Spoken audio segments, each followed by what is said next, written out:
Hello, Chris here from RCAirplaneBuilders.com, showing you about an engine rebuild of a Nitro engine. A few weeks ago I got a T-34 sport plane in the mail that a gentleman had crashed who lives out in California. When I got the package, the fuselage was in 3 separate pieces broke. The wing was also broke, and the motor was like this as you see it in a Ziploc bag. And the mount was completely destroyed, and the fuselage's firewall was all beat up and broken almost beyond repair. But after rebuilding it, I got it put back together.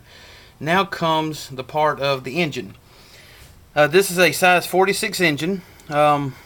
Basically, he took it apart to see what was damaged, and he said that he was beyond his repair. This is basically the engine block or main part of the body.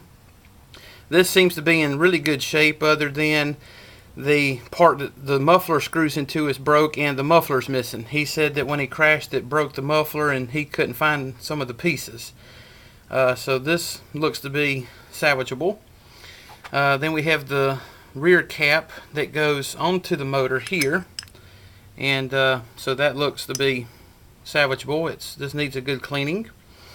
We also go to the cylinder head, or the part here it fits on top, and this looks to be in good shape, but the holes for the glow plug was completely stripped out, so I'm going to have to re-tap it so that it'll work. Then we come to the part that holds the spinner, or where you put your prop up against. This piece is kind of beat up and broke, and so I'm going to have to end up replacing this as it's badly beat up on the inside. The shaft part looks to be in good shape. This is the part here where the prop would fit up to, and basically this is the prop nut that would tighten onto the prop, and this is the piston, which basically fits inside of this joint, and it is very tight. There's hardly any play. The piston is in good shape, so that's how this piece here would work.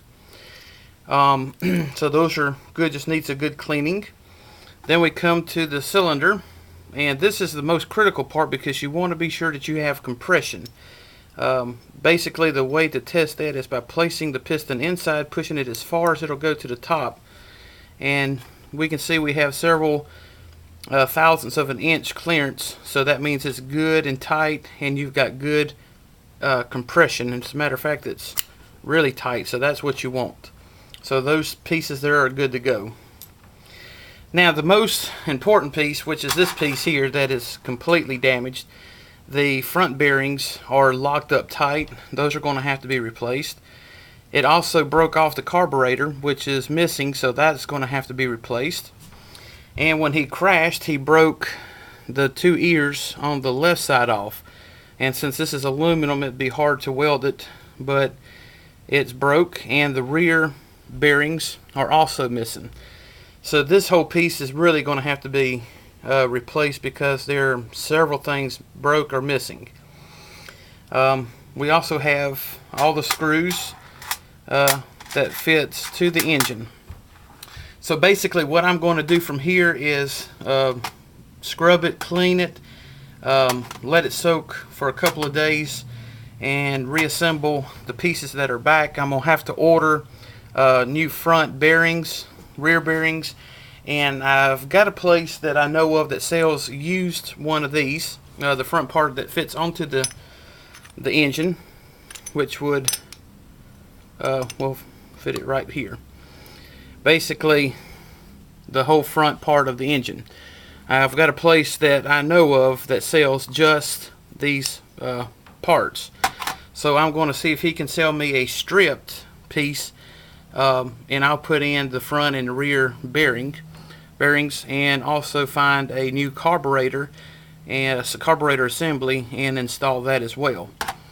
So really the only major parts we're going to need is a carburetor, the front part of the engine block, and the spinner part that fits onto the shaft for the propeller. So I'll let you come back to my channel once I get everything put together, and mount it onto the plane, and let's see if it should run.